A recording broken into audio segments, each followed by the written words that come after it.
Ok, bueno, verdaderamente vengo muy, como se dice en el algor aquí costarricense, muy inyectado, muy feliz, muy lleno de gozo, muy lleno de alegría. Vengo de una reunión de otro ministerio que se llama Tabernáculo, en donde el Señor, pues a mí, gracias al Señor, me ha venido usando también por ahí y el amor que nos están manifestando ahí es increíble. Ver lo que Dios está haciendo como todo, como un todo en la iglesia. Tenemos que empezar a entender de que Dios está unificando a su iglesia. No importa de qué pasado vienen o de qué educación vienen o de qué lugar vienen. La iglesia de Cristo es una sola, es una en el Espíritu. Y verdaderamente el Señor está unificando a su iglesia, está trayendo a todas las personas a un mismo sentir, a un mismo pensar, a un mismo actuar. El amor de Dios es evidente entre la comunidad, la pasión y el entendimiento, la ayuda y el servicio. Verdaderamente es espectacular y esto yo tenía años de no verlo tan activo y tan presente, pero también tan sobrenatural. Estoy viendo una iglesia que verdaderamente está siendo despertada, que está siendo confrontada, pero que está entendiendo los procesos. Y hoy vamos a hablar de tres partes del proceso que el Señor nos ha dado a nosotros. Si bien es cierto, nosotros hablábamos la semana pasada, como decía tío Jorge, acerca de la motivación, cuál es nuestra motivación inclusive para servir en el Señor. Algo que el Señor me confirmaba esta semana con respecto a eso, es que nosotros a veces hemos pensado que porque yo toco la guitarra o porque yo canto, y esto me habló muy personalmente a mí, yo le estaba sirviendo a Dios en el tema de lo que Dios quería de mí. Dios no necesita una guitarra, Dios no necesita un cantante. Si bien es cierto, nos da dones y habilidades para servirle, el Señor nos está llamando a más que simplemente tomar una guitarra y cantar. Nos está llamando a más de lo que nos podemos imaginar. Está llamándonos a una transformación completa y no estamos entendiendo la magnitud ni la profundidad de ese llamado. Por eso es que a veces las pruebas nos ganan, porque nosotros estamos pensando por Dios, no estamos pensando en Dios o con Dios. Estamos pensando por Dios y ponemos palabras a veces en la boca de Dios que ni siquiera están en la mente de Dios. Nosotros empezamos a definir a veces nuestro caminar sin haberle consultado al Espíritu Santo, sin haber pasado tiempo con el Señor para verdaderamente definir cuál es el camino que Él tiene para nosotros. Porque cuando nosotros verdaderamente trazamos nuestra identidad en el Señor, cuando trazamos el camino que Dios quiere que caminemos, lo único que hay en nosotros es gozo, porque sabemos quiénes somos, sabemos quién es Él, sabemos el respaldo que tenemos, sabemos la autoridad que tenemos, sabemos que Él es el que nos está llamando. Y no importa lo que el mundo diga, no importa lo que las personas piensen, no importa porque nadie te determina, solo el Espíritu Santo. No hay ley contra el amor, no hay ley contra la paz, no hay ley contra lo bueno. Y Dios te va a llevar por un camino de evidenciar la bondad de Dios y la bondad del reino, llevar esperanza, llevar gozo, llevar ilusión, llevar ayuda a otras personas que lo necesitan. Servirle a Dios no es acerca de nosotros, servirle a Dios no es acerca de lo que nosotros, de nuestras habilidades y talentos, aunque Él no las haya dado. Servirle a Dios es entregarnos para que Él haga con nosotros de acuerdo a su voluntad y gozarnos en Él y enamorarnos de Él y ser apasionados por Él, aunque el mundo no lo entienda, aunque el mundo nos llame fanáticos, aunque el mundo nos llame locos, la misma palabra lo dice. Los caminos del Espíritu, las cosas del Espíritu son locura para este mundo porque no las pueden entender. Ellos nunca pueden entender lo que se siente estar en la presencia de Dios. Ellos no pueden entender cuando escuchas la voz de Dios y cuando ves el propósito de Dios en tu vida y cuando ves el llamado de Dios y lo que tu vida ahora representa y para qué es. Esas cosas no las pueden entender, no las pueden comprender. Por eso es que es como si estuviéramos hablando en chino. Sencillamente es una locura para ellos. Pero para nosotros no, porque somos la primera evidencia. de una transformación, de un sentir completamente diferente. Somos testigos de que antes éramos de una manera y ahora somos de otra.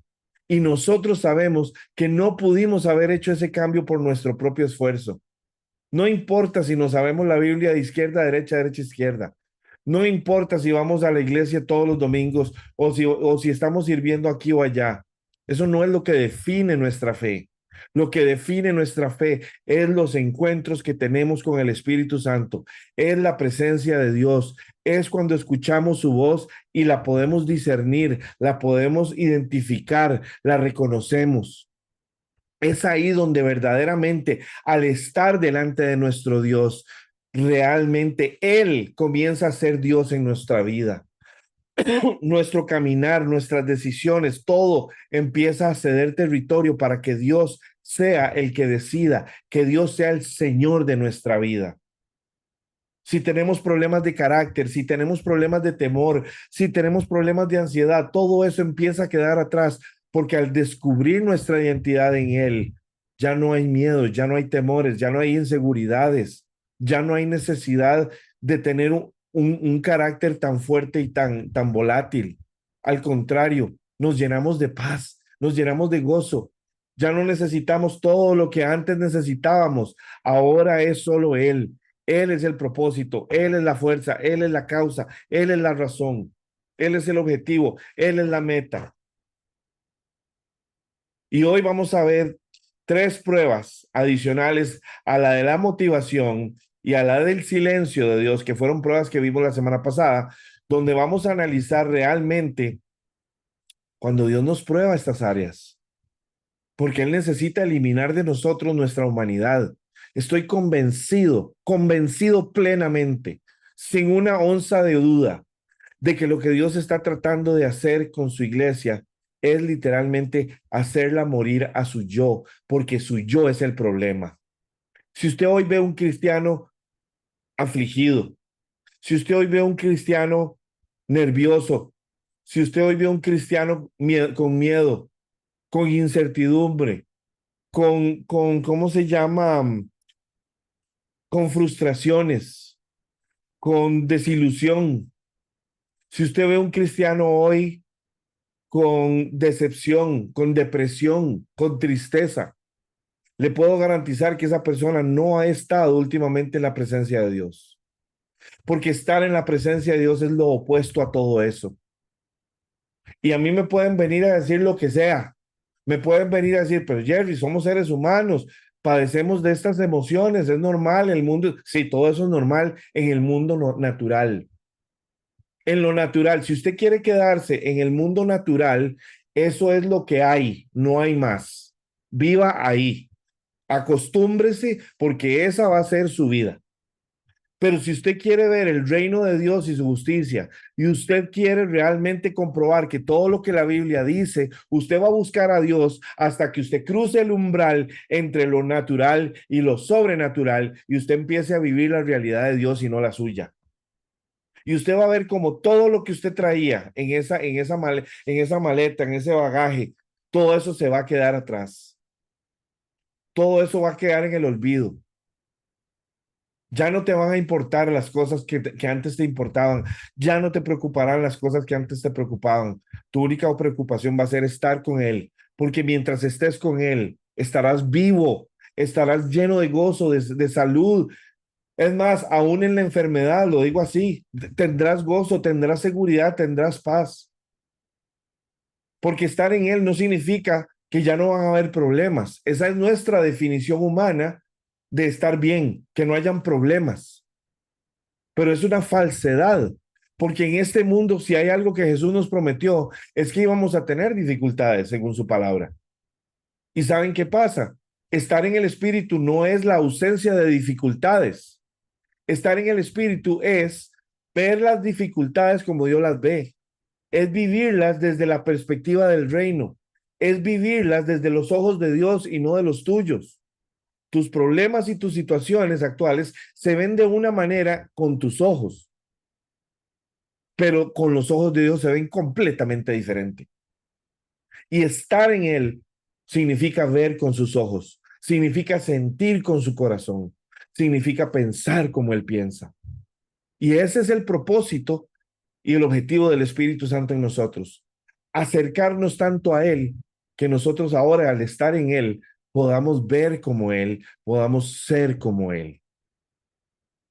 Algo que quiero contarles es, la primera de las pruebas es las relaciones personales o interpersonales que tenemos en la vida. Las relaciones, la gente con la que nos relacionamos.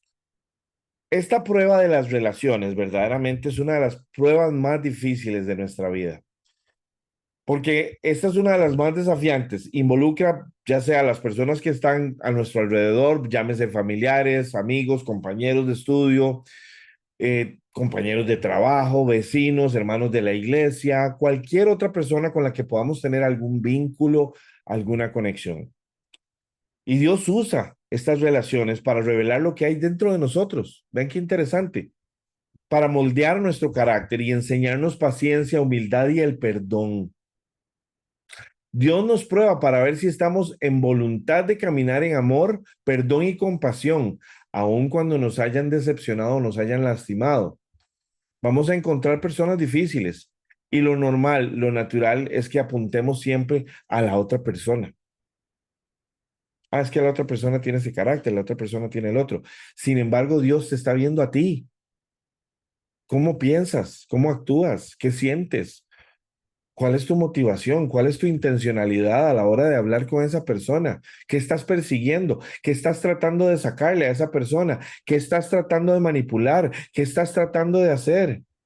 Dios te ve a ti y también está viendo a la otra persona, no te equivoques, pero te está viendo a ti. Vamos a leer Génesis 37, 25, 28. Vamos a Luego ver se este ejemplo. senta- Luego se sentaron a comer. En eso, al levantar la vista, divisaron una caravana de ismaelitas que venía de Galad. Sus camellos estaban cargados de perfumes, bálsamo y mirra que llevaban a Egipto. Entonces Judá les propuso a sus hermanos: ¿qué ganamos con matar a nuestro hermano y ocultar su muerte? En vez de eliminarlo, vendámoslo a los ismaelitas. A fin de cuentas, es nuestro propio hermano. Sus hermanos estuvieron de acuerdo con él. Así que cuando los mercaderes madianitas se acercaron, sacaron a José de la cisterna y se lo vendieron a los ismaelitas por 20 monedas de plata. Fue Hmm. así como se llevaron a José a Egipto. Amén. Amén. La historia de José es una historia que nos enseña mucho acerca del ser humano, de las injusticias de este mundo. A ver, José fue vendido por sus hermanos. ¿Y todo por qué? Porque José en su inocencia, tal vez en su fantasía, en esas épocas no había mucho por qué realmente emocionarse, aparte de Dios, ¿verdad? Eh, mm, Uno no se emocionaba mucho por el ganado, no se emocionaba mucho por el clima, no habían televisiones, no habían radios, no había nada, no habían periódicos, no había nada. Y José tiene estos sueños que Dios le manda, donde él está pintando literalmente su futuro. José comete el error tal vez de hablarle a sus hermanos acerca de estos sueños y provoca en ellos celos, provoca resentimiento, ¿verdad? Porque tras de eso era uno de los preferidos de su padre. Entonces, podemos ver en esta escritura cómo ellos, y esta es una de las cosas apenas que hicieron, ¿verdad? Lo vendieron. Antes lo habían tirado en una fosa. Lo vendieron como un esclavo. Y ahí comenzó el camino de José hasta llegar a Egipto. Aquí hay dos partes. Uno, la perspectiva de los hermanos, que a mí me sorprende inclusive cuántos años pasaron los hermanos de José y vivieron como si nada. No se menciona que ellos guardaron algún, ¿verdad? Un arrepentimiento, nada. O sea, ellos simplemente vivieron como, bueno, ya lo vendimos, se fue. que no estorbe.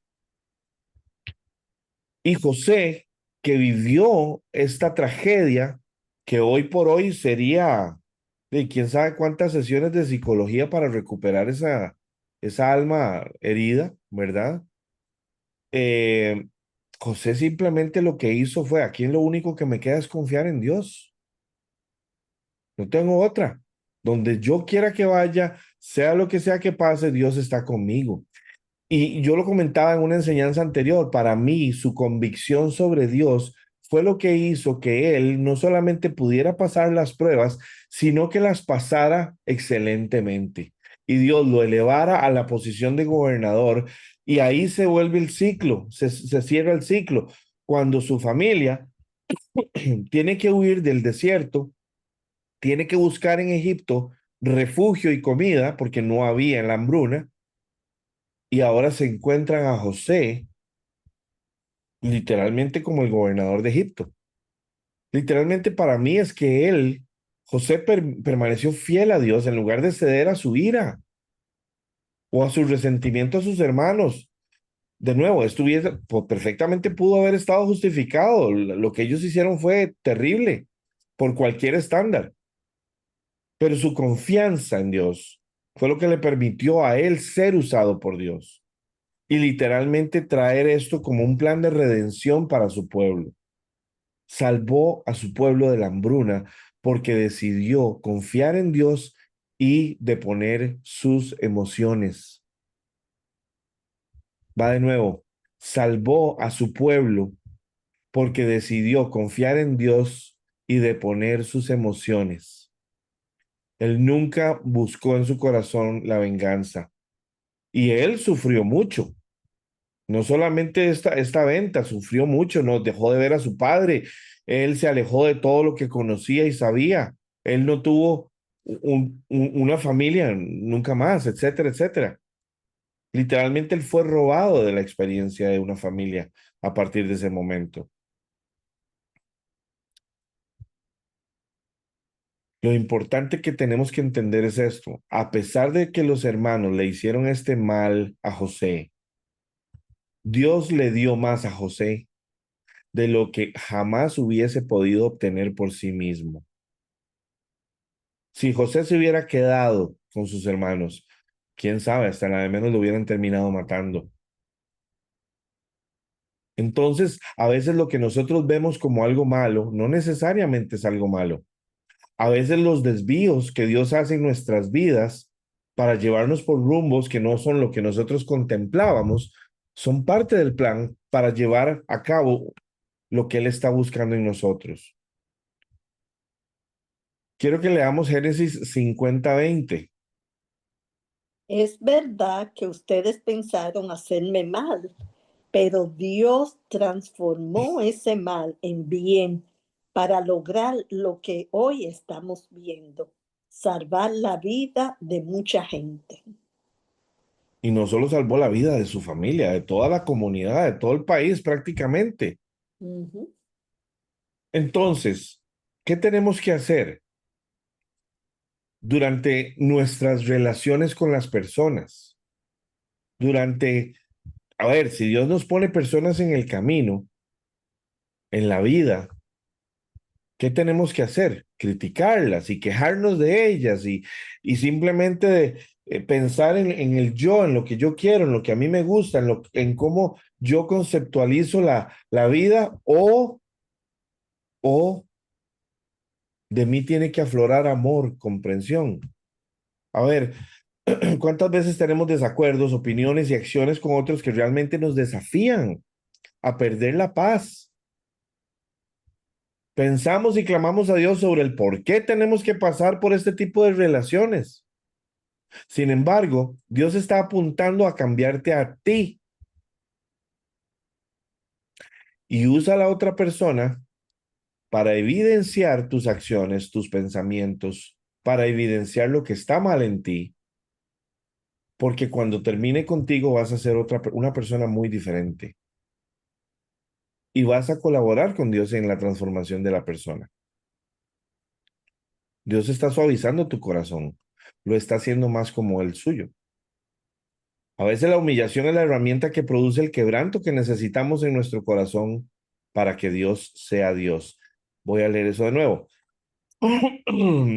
A veces la humillación es la herramienta que produce el quebranto que necesitamos en nuestro corazón para que Dios sea Dios. ¿Cómo es que fallamos esta prueba de las relaciones con la gente? ¿Cómo es que realmente fallamos? Lo normal es que fallemos. Una de las maneras es cuando no solo vemos a la otra persona actuar mal, no nos vemos a nosotros mismos. No podemos discernir que Dios nos está hablando a nosotros sobre nosotros en el momento. Que Dios está tratando de que nos veamos a nosotros mismos. ¿Cómo estamos reaccionando? ¿Qué nos disparó emocionalmente, mentalmente o verbalmente? Vea lo que está sintiendo, vea lo que está pensando, vea lo que está hablando, vea el fruto que sale de usted. Eso es su carne. Eso es lo que necesitamos matar. Eso es lo que necesitamos quitar de su vida. Porque mientras eso esté, indiferentemente de lo que la otra persona haya hecho, mientras eso esté, no podrás ser usado por Dios, no podrás ver la gloria de Dios como Dios te la quiere enseñar. Así de sencillo. Entonces, vamos a Mateo 7, 3, 5.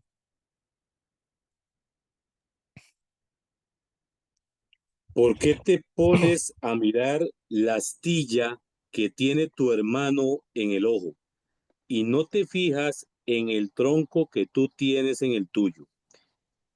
Y si, y si tú tienes un tronco en tu propio ojo, ¿cómo puedes decirle a tu hermano, déjame sacarte la astilla que tienes en el ojo? Hipócrita, saca primero el tronco de tu propio ojo y así podrás ver bien para sacar la astilla que tiene tu hermano en el suyo. Amén. Cuando nosotros escuchamos esto, vean qué vacilón. Siempre que escuchamos esta escritura, la escuchamos como que nosotros somos el que tiene la astilla y que la otra persona es la que tiene el tronco. Ya escuchamos esto de una manera en la que estamos juzgando que no soy yo el que tiene el tronco. La ironía es que Jesús le está hablando a la persona, le está contando esto a la persona, y la persona a la que le está hablando es la que tiene el tronco. Entonces, la intencionalidad de Jesús es que usted y yo tenemos que entender que indiferentemente de la astilla del otro, nosotros siempre tenemos un tronco y tenemos que investigarlo, tenemos que desenmascararlo, tenemos que verlo a la luz de Dios. Porque si nosotros no somos capaces de darnos cuenta que en nosotros hay un problema, que el problema de nuestra vida somos nosotros, y que mientras nosotros no veamos el tronco de nuestros ojos, literalmente somos los hipócritas, que andamos buscando culpar a los demás y decir que los demás son los que tienen el tronco. Cuando Jesús lo que está, no. Todos tenemos, todos juzgamos al otro con el tronco, pero somos todos los que tenemos el tronco en el ojo. Y cuando veamos al otro, cuando hablemos del, perdón, cuando hablemos del otro, hablemos de una astilla, pero nosotros tenemos un tronco. Y esto a mí me habló poderosamente porque el objetivo del cristiano es conocerse a sí mismo a la luz de Dios para poder identificar la magnitud del enemigo que tiene en sí mismo. Porque el enemigo de nuestras vidas, el que boicotea los planes y las bendiciones de Dios, somos nosotros mismos. No le podemos echar la culpa a nadie. Por eso es que cuando estemos delante del Señor, vamos a ser juzgados individualmente. Usted no va a poder estar a la par de alguien y decirle, es que como Adán, la mujer que me diste fue la que me hizo caer, lo siento mucho. Usted va a ver un video de su vida, de sus decisiones, de sus emociones, de sus reacciones, de sus palabras y de todo lo que usted justificó aquí en la tierra, pero que allá quedó desenmascarado y desnudado. Entonces, tenemos que entender, iglesia, que lo que Dios está tratando de hacer es mostrarnos a nosotros mismos cómo somos cuando no estamos en Él y que tratamos a los demás de una manera a veces injusta, porque lejos de entender la situación y la perspectiva del hermano de al frente o la persona de frente, somos rápidos para sentirnos las víctimas, somos rápidos para sentirnos que somos los que tenemos la razón, somos rápidos para juzgar, somos rápidos para resentirnos, somos rápidos para ofendernos, somos rápidos para fallar la prueba. ¿Cómo se gana la prueba? Con diálogo, con amor, sintiendo amor por la persona. No me importa quién tenga la razón, lo que me importa es que la verdad nos hace libre a los dos. Y después de una conversación amable, respetuosa, en donde verdaderamente el afán es encontrar la verdad, la tenga yo o no la tenga yo, al final lo que va a privar es el amor, no quien tiene la razón. Por supuesto, las relaciones son difíciles. Yo trabajo en recursos humanos. Recursos humanos es probablemente uno de los campos más complicados que hay. Pero sí te voy a decir esto, que era lo que me decía el Señor, me disculpo, estoy con un poquito afectado la garganta. Me decía el Señor, sabrás que estás madurando cuando seas capaz de entender que el problema de tu vida es tú mismo y no los demás. Eso es parte del madurar la fe. Y que Dios se fija en tus reacciones, palabras, intenciones y decisiones. Esto debe dar temor de Dios. Y en lugar de juzgar a los demás, serás autocrítico de ti mismo y buscarás complacer a Dios con todo lo que eres. Si eres una persona que no puede ver más allá de tu propia realidad, significa que tu carne te domina. Y por más que sepas o hables palabra, sigues enfocado en ti mismo. No has muerto a ti y eres tu propio abogado, médico, psicólogo, consejero y consolador. Y por eso el Señor necesita moverte el tapete muy fuerte para que aprendas que Él es el que tiene que ser todo eso y más en tu vida. Tú dependes de Dios, no de ti mismo, como nos han enseñado en este mundo. Una persona que ha muerto a sí misma ya no se defiende o pelea por sí. Muestra amor y a Cristo con los demás. No pelea por mejor silla o por la mejor porción en la comida, sino que su enfoque es los demás. David es un ejemplo de una persona que también supo manejar una relación difícil. Aun cuando Saúl lo llegó a considerar un aliado, poco a poco comenzó a celarlo en su corazón. Quiero que leamos primera de Samuel 18, 6, 9.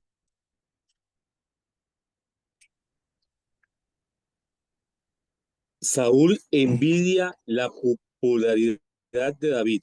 Sin embargo, cuando las tropas regresaron después que David mató al filisteo, de todas las ciudades de Israel salieron mujeres al recibir al rey Saúl cantando y bailando alegremente, con panderos y platillos.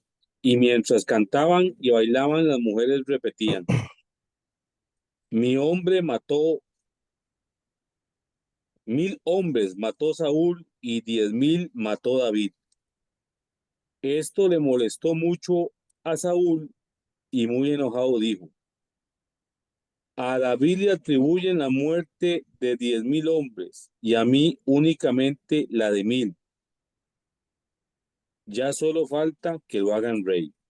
A partir de entonces, Saúl miraba a David con recelo. Ven qué interesante, gracias, Banca. Qué interesante. Vean qué fácil es perder nosotros la compostura, cambiar del espíritu a la carne. Yo sé que en el caso de Saúl, él no estaba en el espíritu, pero nosotros somos muy así. Con cualquier cosa, rapidito se nos apaga el switch espiritual y cedemos a nuestras emociones, a nuestros pensamientos. A veces es el enemigo, ¿verdad? Suspirando en nuestras orejas, diciéndonos, ¿cómo se atreven a decir esto verdad, de David, si tú eres el rey? ¿Qué clase de falta de respeto es esto a la integridad y a la investidura que tú tienes de rey, bla, bla, bla? Y a veces caemos en la trampa y empezamos a rumiar como las vacas, literalmente las mismas palabras que lo único que están generando en nosotros es una semilla de división, de disensión, de resentimiento, de ofensa. Yo leí un libro que se llama La carnada del diablo. Se los recomiendo. Si usted quiere aprender a nunca más ofenderse, lea ese libro. Es del pastor John Bevere. Ese libro a mí me enseñó y desenmascaró por completo la realidad de la ofensa. Si yo me ofendo, es mi culpa, porque yo estoy permitiéndome ofenderme. Los demás van a decir lo que sea, la gente va a hacer y va a actuar como sea, pero yo decido si yo me ofendo o no. Si yo me ofendo, es mi decisión, lo estoy permitiendo.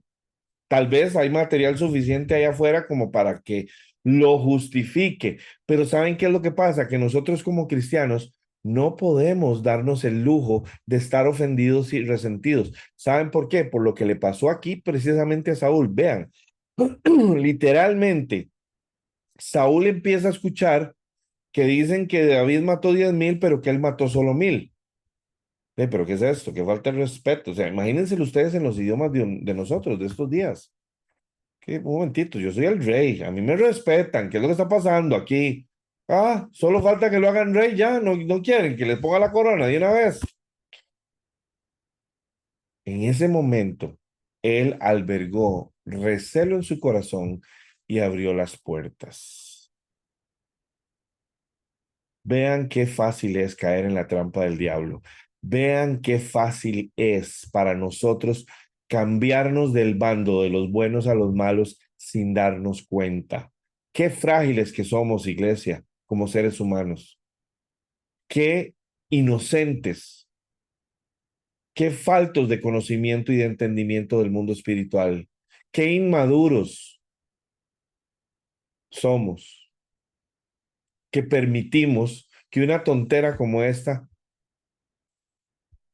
nos defina, porque a él le definió su vida a partir de ese momento. Saúl literalmente se permitió a sí mismo corromperse. Él se lo permitió a sí mismo. Él se corrompió a sí mismo. Es extraordinario ver esto porque ¿cuántas veces nosotros caemos en esa misma trampa diariamente? Saúl no solo permitió corromper sus emociones hacia David, sino que esto lo llevó al punto de querer matarlo. Incluso Dios permitió que un demonio lo atormentara como consecuencia de sus celos. Vean, lo que la palabra nos está diciendo es esto. Cuando tú albergas una emoción negativa hacia alguien, estás abriéndole puertas a los demonios para que se asienten en tu vida y empiecen a manipularte, empiecen a traer influencia sobre tu vida. Vamos a leer primero de Samuel 24:10 para corroborar esto.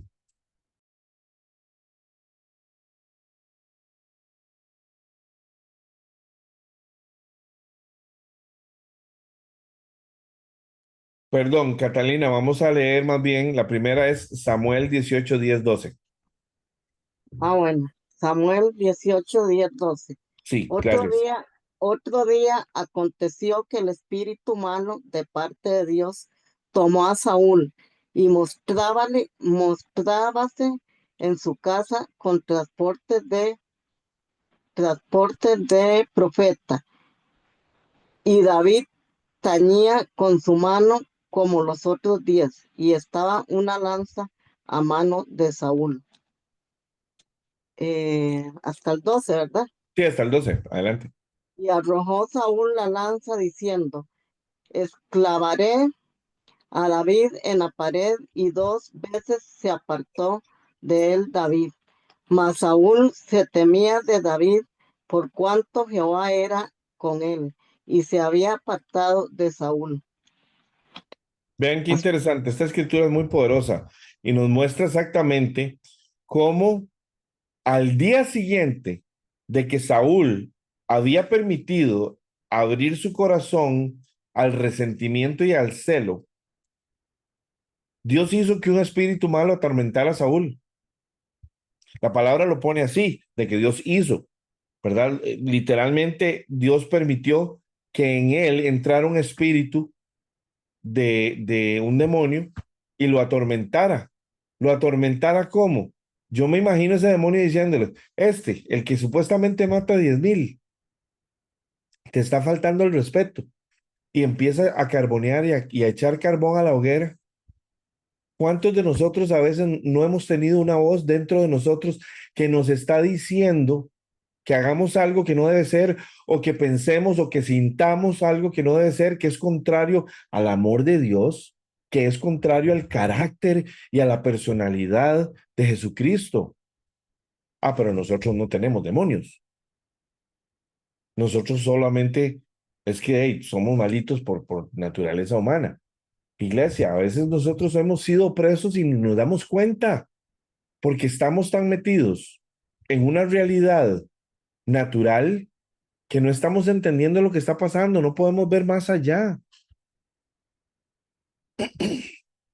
Cuidémonos de las voces que escuchamos en nuestra cabeza, renunciémoslas. Si no están imitando el carácter y la personalidad de Jesucristo, no tienen que estar en nosotros. Se acabó, no hay discusión, no hay justificación para eso.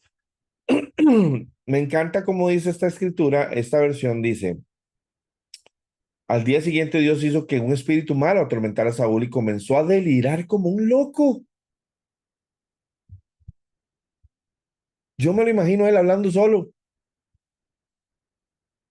y probablemente refunfuñando contra David. David trató de tranquilizarlo tocando el arpa como lo hacía antes, pero Saúl, que blandía su lanza y de repente literalmente tenía la lanza y se la tiró con la intención de matarlo contra la pared. 2 veces ocurrió esto. O sea, él intencionalmente quería matar a David. Saúl le tenía miedo a David porque el Señor le había abandonado y ahora estaba con David. ¿Cómo sabía Saúl que el Señor le había abandonado? Les voy a decir algo.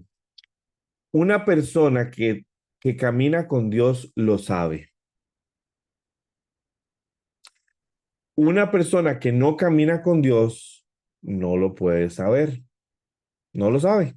¿Por qué? Porque no tiene la certeza del Espíritu. Hay cristianos hoy que no saben si están caminando con Dios. Y esa es la respuesta. Porque el que lo sabe, lo sabe. Si está sucediendo, no hay forma de que usted no lo sepa. Voy a hacer un ejercicio aquí rápido. Voy a poner a Rosy en la... Voy a poner a Rosy como laboratorio. Rosy, ayúdame en una cosa. Puedes, primero que nada. Sí, dime. Ok. Rosy, ¿tú sabes lo que es caminar con Dios? Sí, ¿Tú has sentido la presencia y el propósito de Dios en tu vida? claro. ¿Tienes alguna duda al respecto? No, ninguna. Ok, gracias. De nada.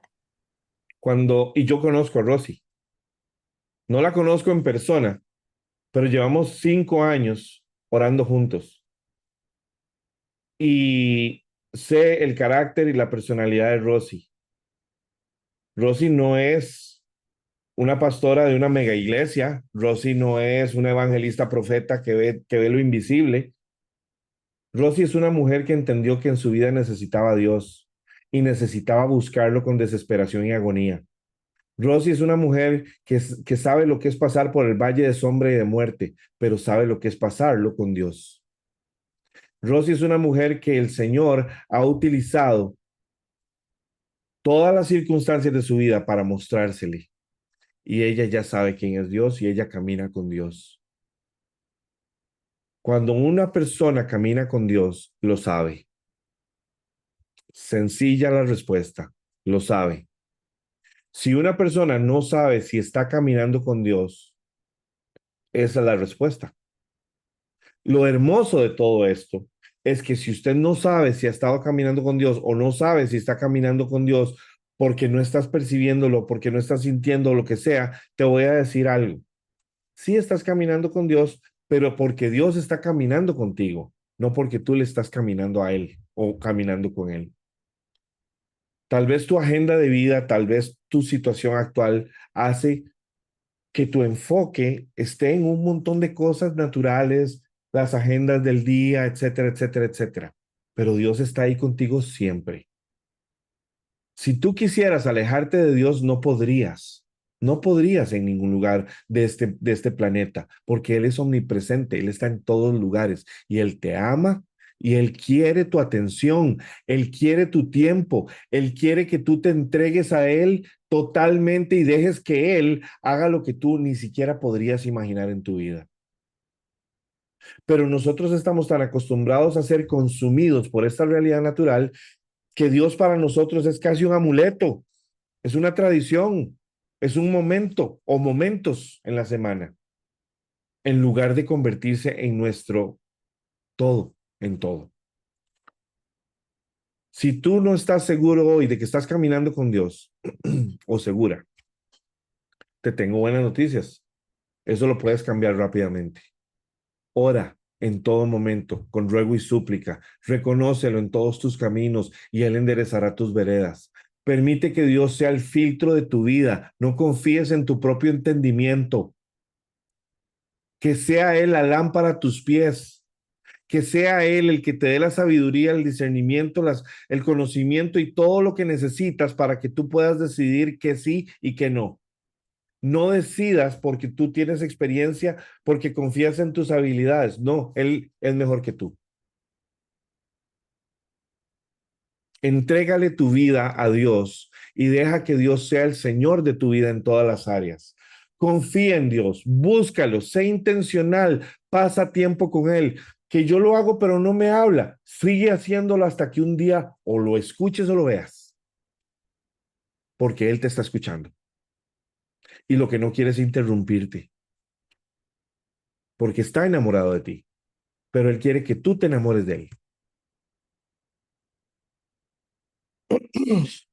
Por el contrario, David sabía reconocer que Saúl era el rey y veamos esto. Saúl, Saúl perdió por completo su cabeza, pero David sabía que Saúl era el rey. David sabía. Y aunque tuvo la oportunidad de matarlo y de defenderse, justamente porque ya lo habían intentado matar varias veces, él decidió esperar el tiempo de Dios. David decidió confiar en Dios y no tomar la justicia por sus manos. Vamos a leer primera de Samuel 24:10. Adelante, Catita. 24:10. Ujú. Dice, y dijo David a Saúl, ¿por qué oyes las palabras de los que dicen, mira que David procura tu mal?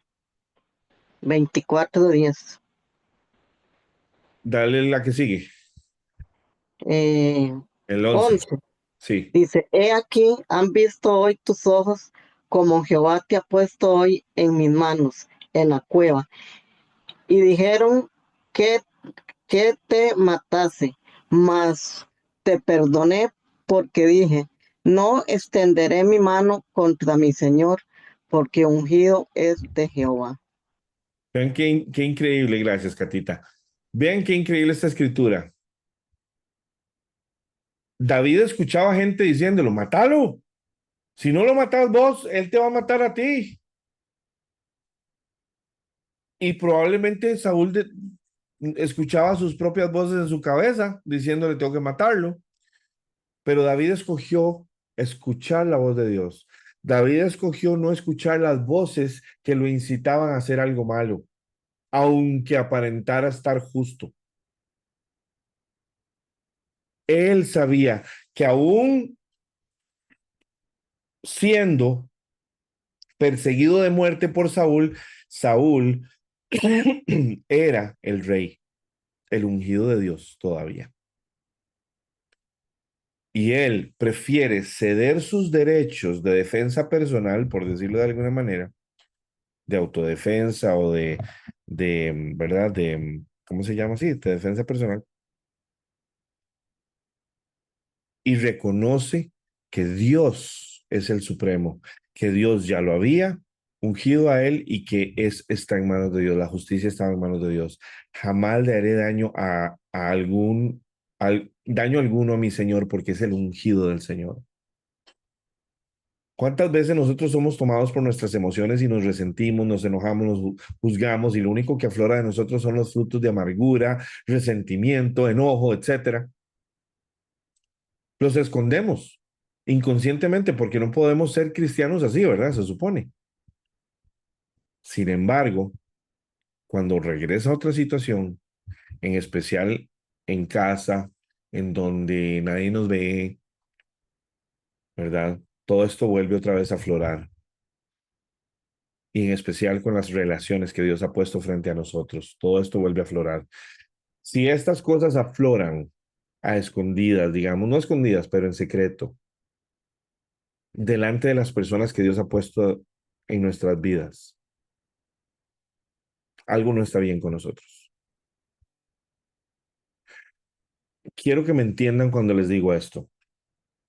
En realidad,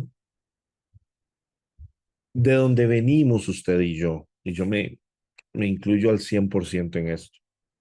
Es más, voy a hablar de mí. Y quiero que usted me entienda cuando le estoy hablando de mí, de que estoy hablando en general el ser humano, pero voy a usarme a mí de ejemplo. Cuando nosotros o cuando yo vengo de mi pasado, antes de Cristo, por decirlo de alguna manera, yo necesitaba ayuda. Yo he sido el problema de mi vida.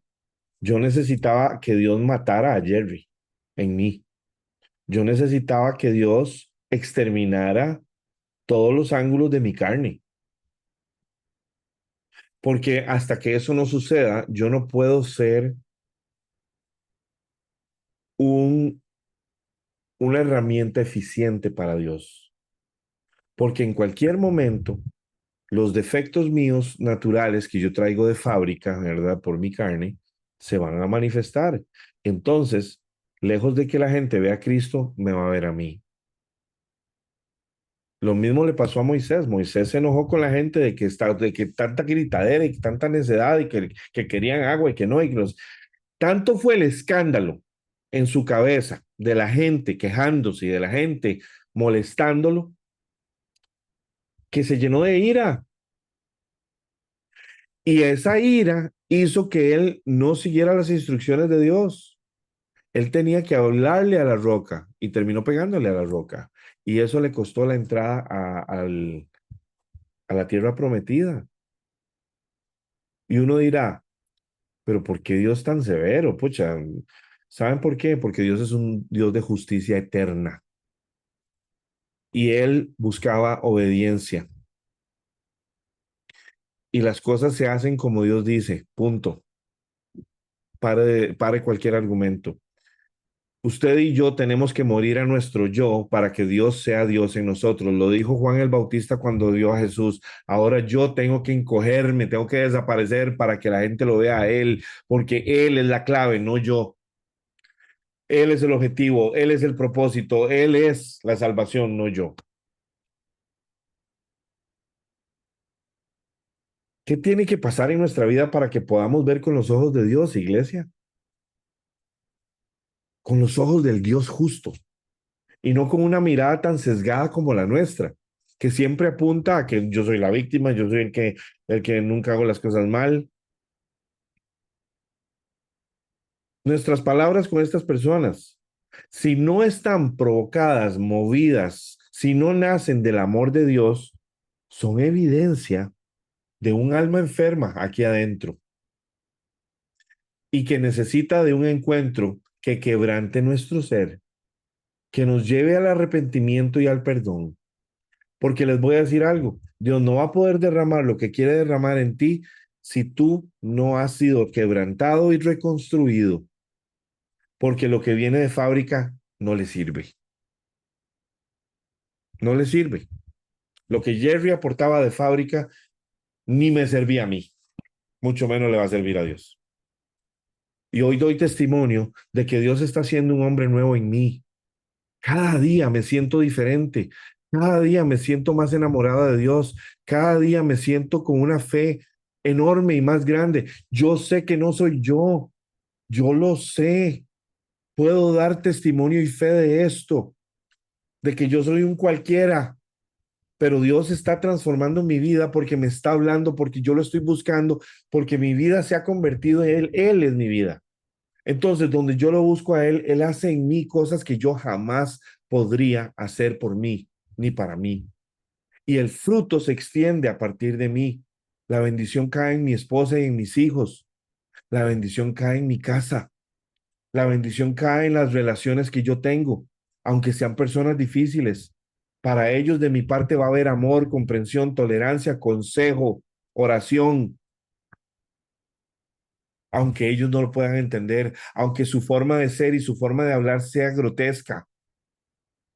Yo no me voy a adaptar a ellos. Yo me adapto a Cristo y les muestro a Cristo porque me nace, no porque quiero ser un hipócrita que quiere vender una imagen falsa. No,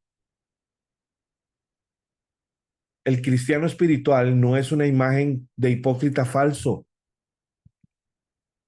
El cristiano espiritual es la evidencia del reino de los cielos y lo real que Cristo es hoy. Y es tan hermoso, es tan fascinante, es tan hermoso, es increíble.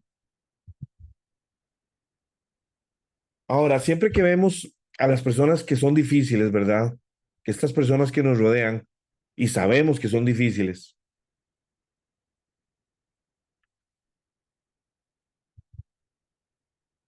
vemos los frutos de estas personas, pero no estamos preguntándonos a nosotros qué ve la gente en mí, qué piensa la gente de mí. ¿Pensarán lo mismo que pienso yo de mí? Ni siquiera nos atrevemos a preguntar porque o asumimos de que somos santos en Cristo, todo nos fortalece, todo lo podemos, o sencillamente no nos interesa, lo cual no es algo bueno. Realmente podrían sorprendernos las respuestas de nuestros seres queridos con respecto a nosotros si nosotros fuéramos lo suficientemente valientes para tratar de evidenciar dónde estamos y decirles, ¿qué ven ustedes en mí? Puede que vean cosas que tal vez no están entendiendo porque el Señor te está llevando en un proceso. Eso es válido. Pero si solo ven carne, si solo ven quejas, si solo ven frustración, si ven mentira, etcétera, etcétera, etcétera, entonces estás viviendo una realidad falsa. Y te digo algo, es mejor saberlo para corregirlo que ignorarlo y después darte cuenta cuando es demasiado tarde.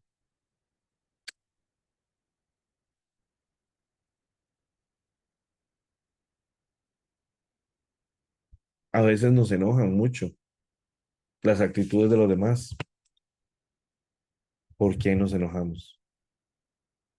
¿Por qué no podemos escuchar sin enojo? ¿Por qué no podemos discernir? ¿Por qué tenemos que enojarnos?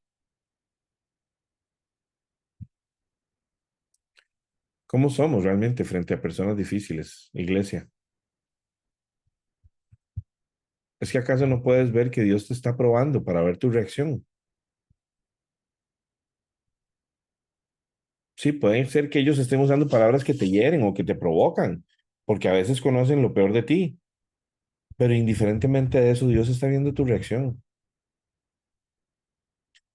Imagínense que Jesús perdonó en la cruz a los que le escupían, a los que le insultaban, a los que se tomaron sus ropas. Él les pidió perdón. Vamos a avanzar más rápido. Vamos a ver.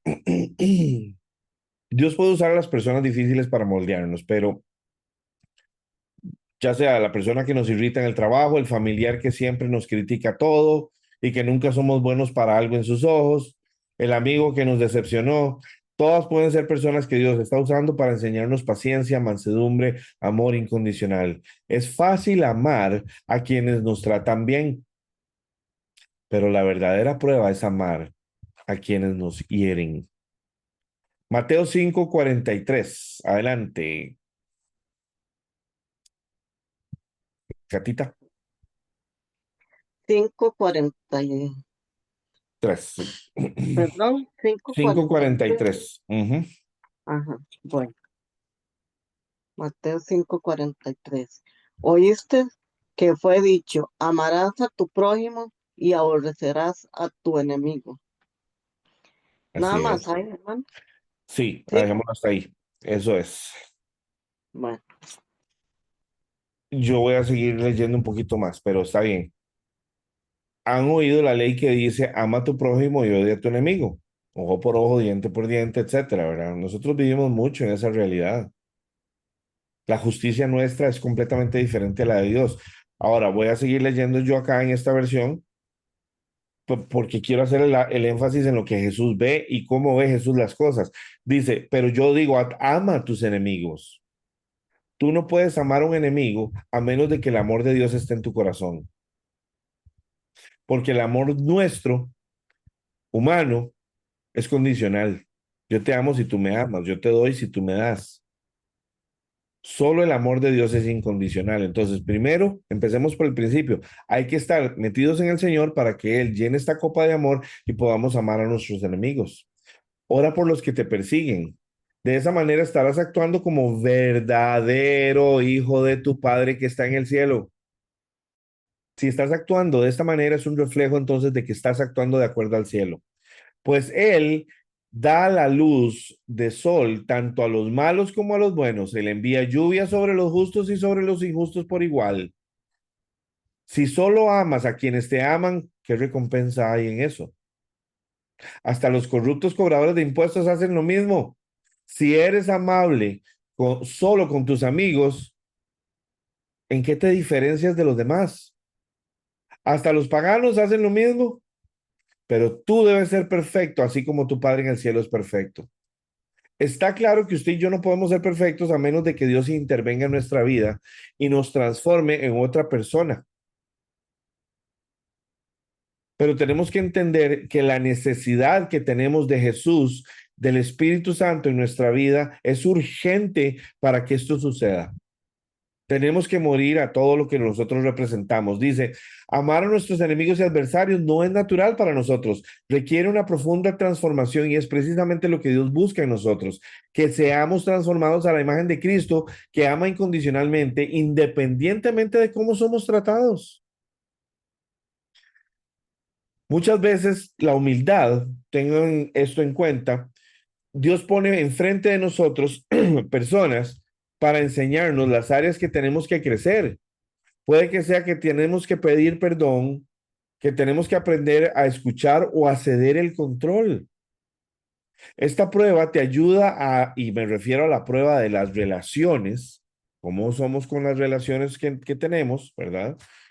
Esta prueba te ayuda a hacerte humilde, enseñable, moldeable a su propósito. Dios nos enseña que aun cuando las personas pueden fallar, nosotros mismos también fallamos y que debemos tratarles con amor y misericordia de la misma manera en que somos tratados por Él. La prueba de las relaciones es continua, es todos los días y sirven un propósito, el ayudarnos a cambiar la persona que somos. Dios está más preocupado, y escuchen bien esto, está más preocupado por quienes debemos llegar a ser que las circunstancias inmediatas que nos afectan. Dios está más preocupado por quien tú y yo tenemos que llegar a ser que nuestras inmediatas circunstancias de resentimiento, de ofensa, etcétera. Dios usa las relaciones para moldearnos a la forma de Cristo, y cada interacción es una oportunidad. Cada interacción es una oportunidad de demostrar el amor, la gracia y la compasión que Dios nos muestra diariamente. Cualquiera que sea la prueba que en la que estés ahorita trabajando en tus relaciones, recuerda que Dios está trabajando en tu corazón. Siempre vemos a los demás y creemos que Dios está trabajando en ellos, que nosotros somos ya producto terminado. No, nuestra responsabilidad es nosotros, no los demás. Si queremos que Dios influya a los demás, oramos por ellos. Dice, Dios está usando cada herida, cada situación, cada frustración para moldearnos y prepararnos al propósito que tiene nuestra vida. Al pasar esta prueba serás más fuerte, sabio y entendido de las circunstancias y los tiempos y podrás convertirte en un reflejo de Dios. ¿Ok? Esa era la de las relaciones. Vamos a ir a la renuncia. Estas dos son más pequeñas. La prueba de la renuncia es una de las pruebas más dolorosas y transformadoras, ya que involucra despojarnos de algo que valoramos profundamente, literalmente. Y eso puede ser inclusive nuestro propio yo.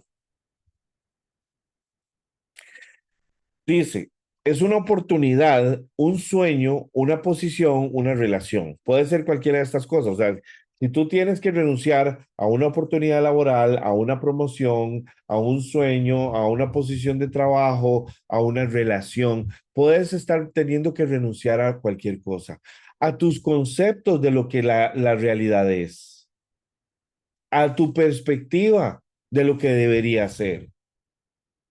Tú no eres el que define el mundo, tú no eres el que define el espacio y el tiempo, tú no eres el que define lo correcto de lo incorrecto, lo bueno de lo malo, es el Señor.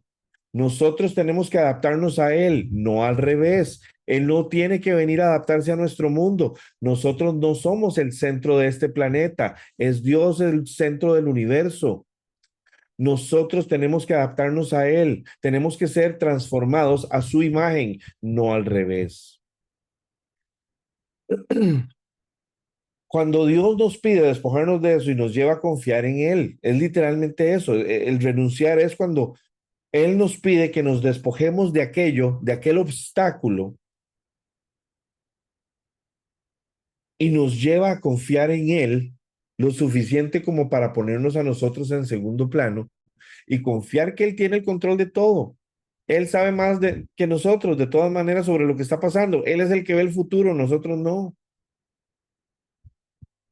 Nuestro ego nos hace pensar que sabemos demasiado. Les puedo garantizar esto, entre más conozco de Dios, menos sé.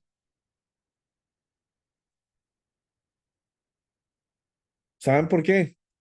Porque Dios es inmensamente infinito y vasto. Y eso es lo que me apasiona, conocerlo.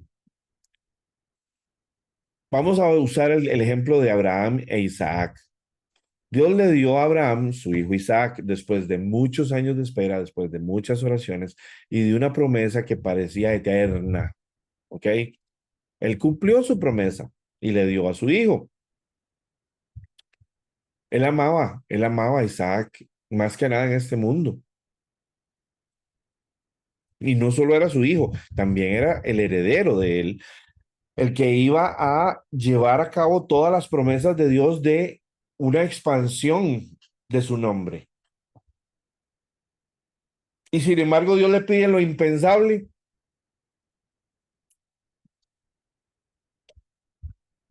¿Qué le pidió Dios? Que se lo sacrificara, que se lo diera como una ofrenda, que se lo entregara, su regalo más preciado. Abraham lo hizo en obediencia. Y tenemos que entender esto. La única manera en la que Abraham pudo haber tan siquiera considerado esto como una posibilidad es porque él conocía a Dios, porque él sabía que Dios era tan poderoso que era capaz incluso hasta de resucitarlo si era necesario. Él confió en Dios. Si Dios nos pidiera a usted y a mí hoy algo, que renunciáramos a algo. Yo tuve que renunciar a mi idea de lo que yo pensaba era mi ministerio en la iglesia.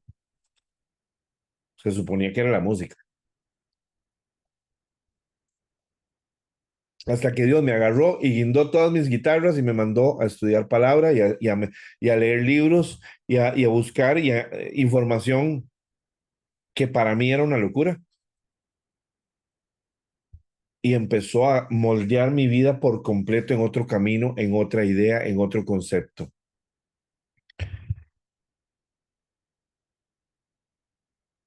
Vamos a ver, esta prueba, la prueba de la renuncia, en verdad, de nuevo, puedes tener que llevar, Dios te va a decir, Dios te va a poner un reto. Eh, puedes tener que renunciar a tus planes, ambiciones, proyectos, relaciones, uno no sabe. Dios en su sabiduría te pide que entregues todo, tus sueños y que confíes aún sin ver por delante. Vivir por fe es vivir en incertidumbre sabiendo de que tenemos la confianza y la certeza de que Dios está en control. Es dejar el confort, el prestigio, la atención de otros. Todo esto puede ser un mecanismo que Dios quiere usar en tu vida para que tú renuncies y demuestres el nivel de confianza que le tienes a Dios. La renuncia no es fácil, pero es indispensable para crecer. No puedes madurar si no aprendes a renunciar el control, si no aprendes a ceder. Esto es clave que lo entendamos. No va a haber crecimiento si ninguna de estas pruebas se pasa. Vamos a leer Filipenses 2, 6, 11.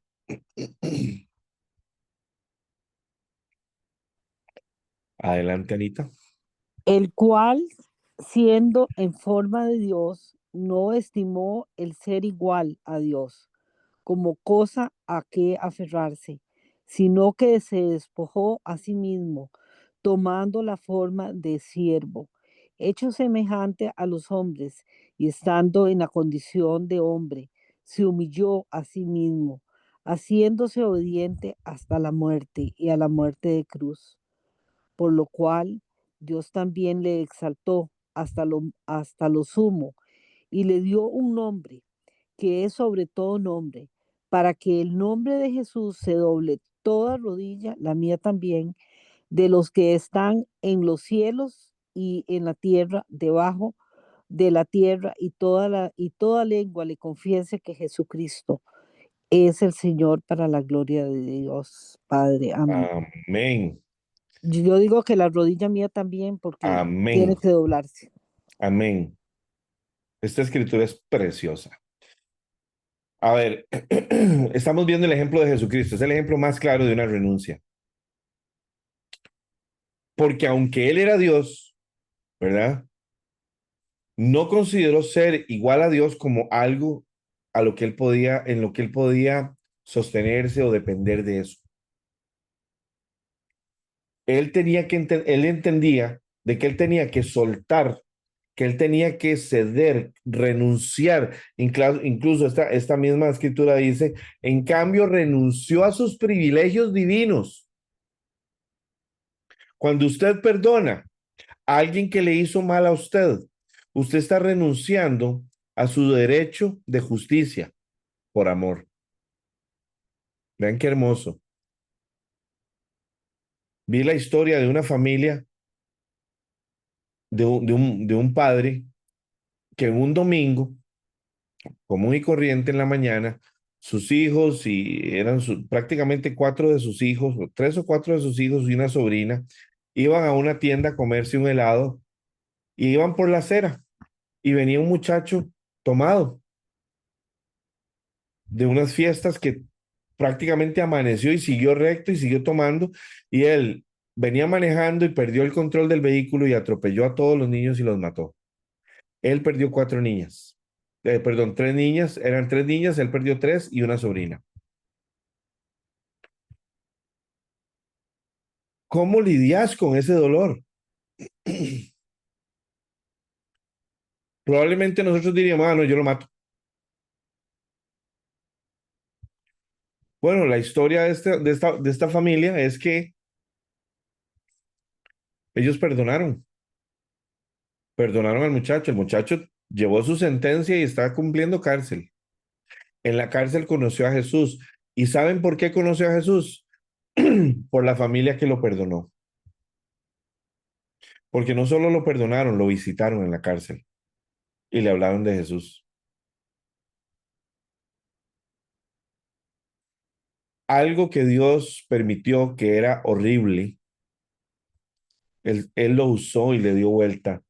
Y gracias a que, desafortunadamente, a un evento tan trágico, una persona se salvó.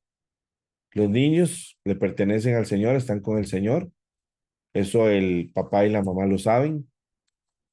Eran una familia cristiana. Pero hasta las familias cristianas tienen tragedias.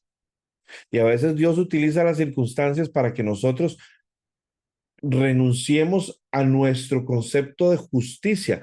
Les recomiendo que vean La Cabaña, si no la han visto. Es una película en donde te va a ayudar a entender que tú no eres el juez, que tu forma de ver la vida es una foto muy pequeña y que Dios es el que ve más ampliamente y entiende por qué está haciendo cosas que nosotros no podemos entender, pero podemos confiar.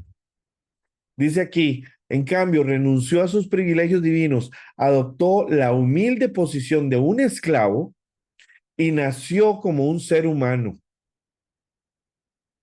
Cuando apareció en forma de hombre, se humilló a sí mismo en obediencia al Padre y murió en una cruz como morían los criminales. Lo hermoso de esto es que en el español nosotros casi no utilizamos la palabra humillación de manera positiva. Para nosotros la humillación es algo terrible, es algo malo. Humillarnos o que nos humillen o tener que pasar por humillación. Sin embargo, en inglés no se usa así. En inglés tiene una connotación también de positivismo, que es que usted al humillarse, usted se vuelve humilde. Es volverse humilde.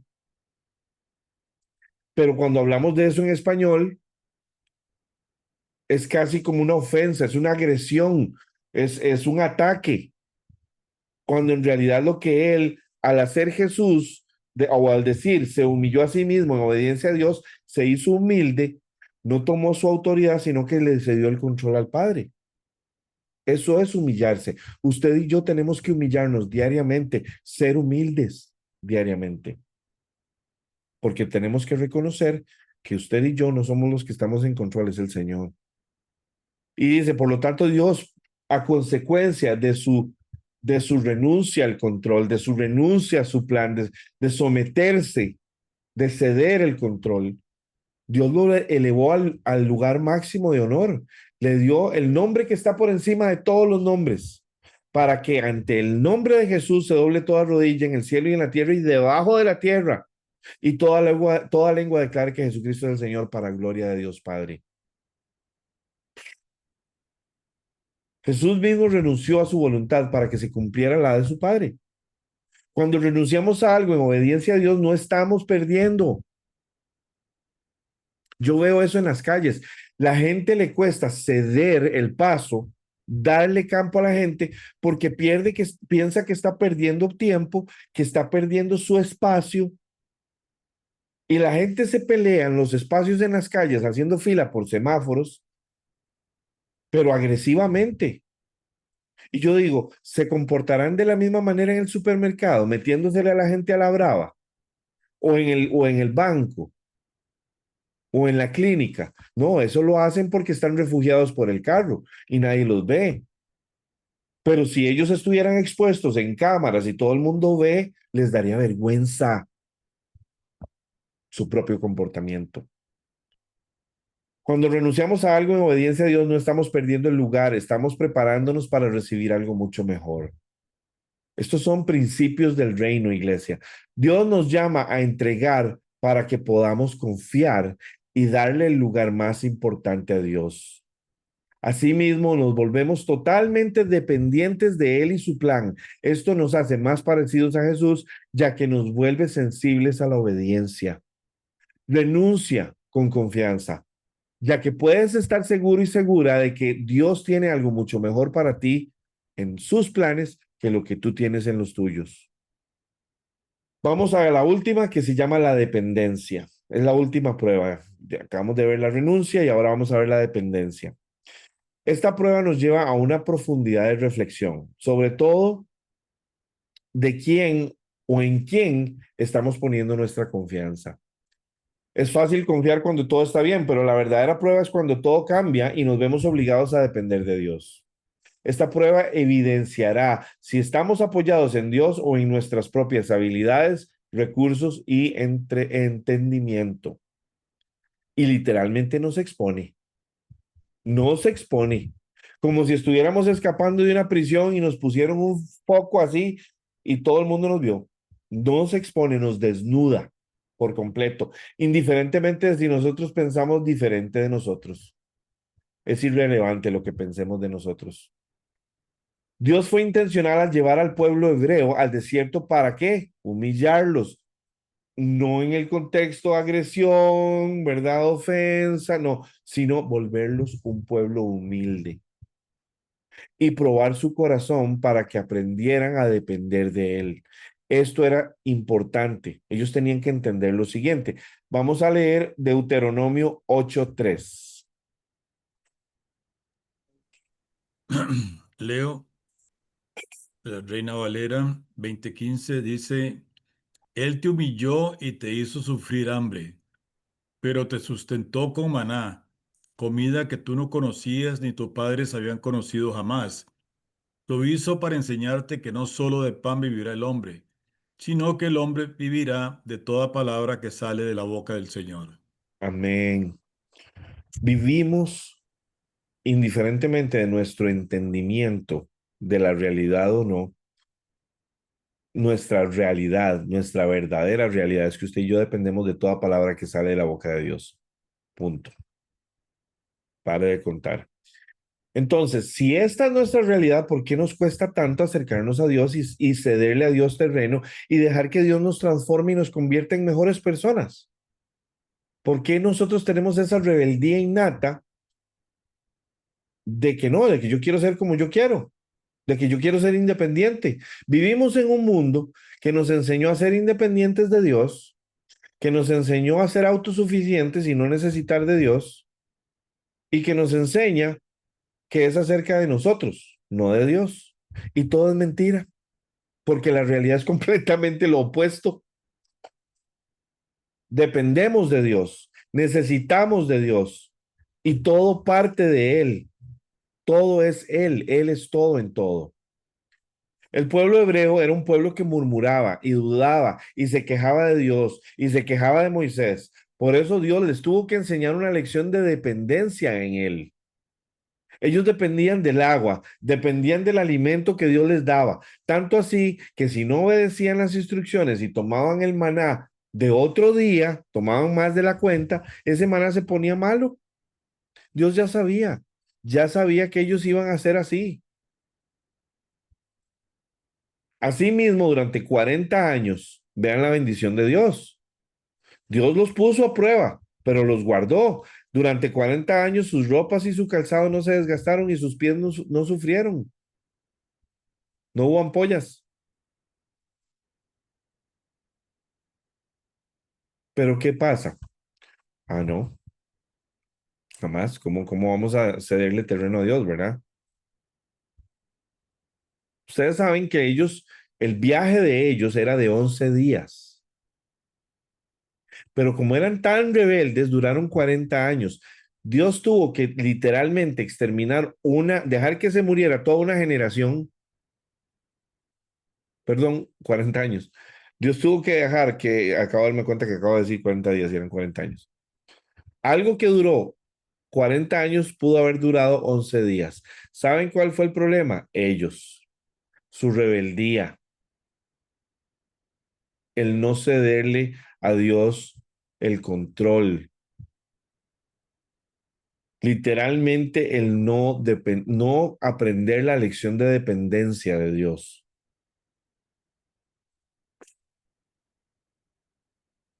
Cuando nosotros actuamos por nuestro propio esfuerzo y razonamiento, expectativa, agenda, encontraremos que el resultado, ¿verdad? Que nos arroja, literalmente lleva connotaciones de frustración o puede ser inclusive abrumador.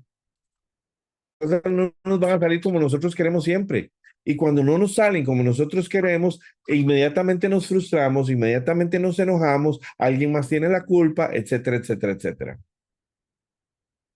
No nos gusta vivir en incertidumbre. Este mundo nos enseñó a vivir de otra manera. Vean, cuando entregas tus preocupaciones a Dios y escoges, porque es una decisión, depender de Dios, vas a tener paz y provisión, te lo prometo.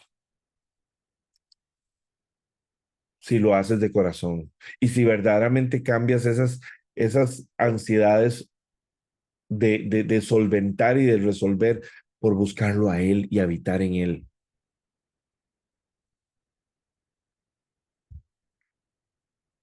Dice,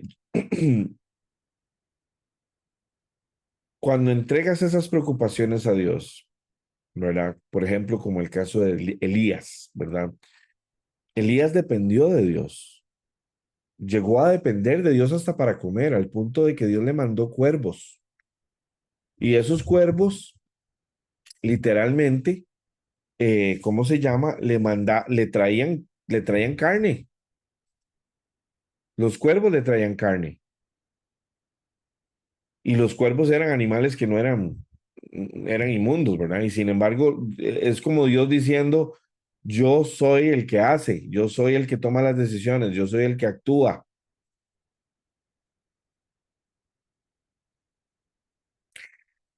Algo que necesito que entendamos es esto.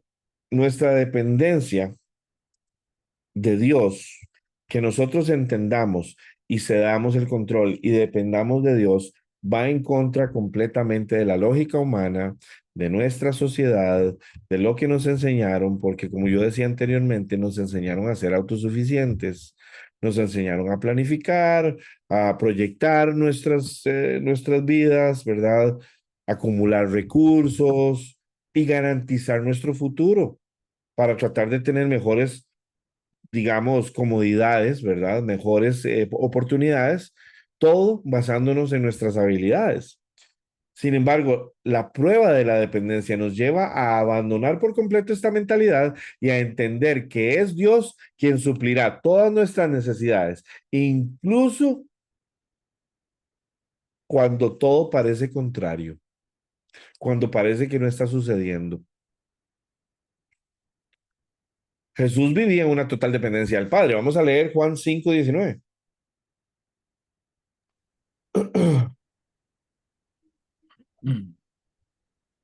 Juan 5:19 dice, por esto respondió Jesús y les decía, de cierto les digo, que el Hijo no puede hacer nada de sí mismo, sino lo que ve hacer al Padre, porque todo lo que Él hace, esto también lo hace el Hijo, de igual manera. Amén. Jesús vivía en una dependencia del Padre. Él buscaba al Padre, intencionalmente se perdía de los discípulos y ellos andaban buscándolo por todo lado y él se tomaba su tiempo para ir al Padre y orar y decirle, Señor, muéstrame, papá, muéstrame, Abba, ¿qué sigue? ¿Qué hago? ¿Por dónde voy? A pesar de que él también, como en figura de Dios, él también tenía esa autoridad y demás, él escogió depender del Padre. Jesús no hacía nada por sí mismo, sino que era en dependencia del Padre. Esta prueba no es fácil, ya que exigirá vulnerabilidad, algo que en especial a nosotros los hombres no nos gusta. A nosotros nos gusta estar en control, sentirnos fuertes, proveedores, nos gusta sentirnos en control. Y Dios lo que busca es que seamos vulnerables para que Él sea Dios. Debemos renunciar al control y reconocer que por más que hagamos cosas por nosotros mismos, solo Dios tiene el poder para garantizar los resultados. Eso desafía nuestro ego, ya que nos gusta sentir el control de nuestras vidas y todo lo planeamos y todo tenerlo resuelto, y las cosas no son así. Hay un dicho que dice, ay, ¿cómo era que decía? El de, uno propone y Dios dispone. Gracias, mi amor. Uno propone y Dios dispone. Yo aprendí a punta de golpe que para qué voy a proponer si Dios de todas formas es el que dispone. Mejor le digo, hágase en mí tu voluntad, nada más dame instrucciones y yo actúo. A veces las instrucciones es no haga nada, quédese callado, ore. A veces es déjeme a mí. A veces es confíe en mí. No es fácil, iglesia, pero entre más buscamos a Dios y su presencia, entre más estamos con Él y vemos su personalidad, su carácter, más fácil se vuelve confiar en Él. Es hermoso. Es exactamente lo opuesto a lo que nos podemos imaginar. Vamos a leer Proverbios 3, 5, 6 y con esto cerramos.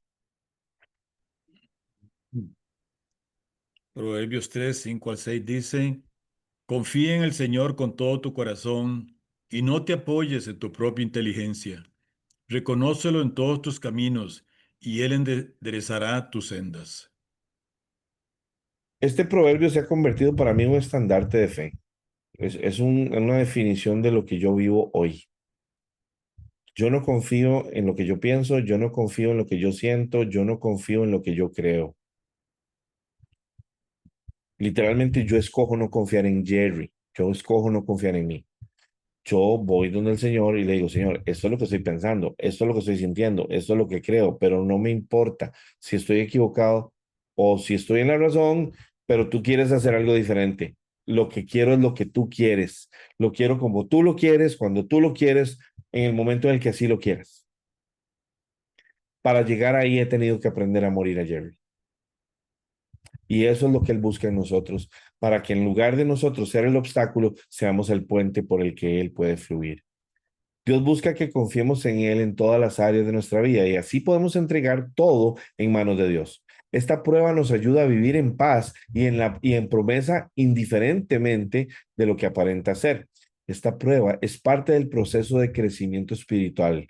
Así vivirás conociendo su provisión, su paz y su amor para ti. Esta prueba realmente te moldea a vivir en Él y a través de Él. Hoy vamos a llegar hasta aquí. La próxima semana, si Dios me lo permite, cerramos la serie con la humildad, la perseverancia y la paciencia. Son muy indispensables. Todos estos son principios del reino. Es la perspectiva de Dios, se los puedo garantizar. No solamente porque están en la palabra como evidencia, sino porque es lo que Dios me está haciendo vivir hoy y me ha hecho vivir durante varios años. Puedo dar fe de que esto es una realidad y de que esto es posible y de que esto da fruto.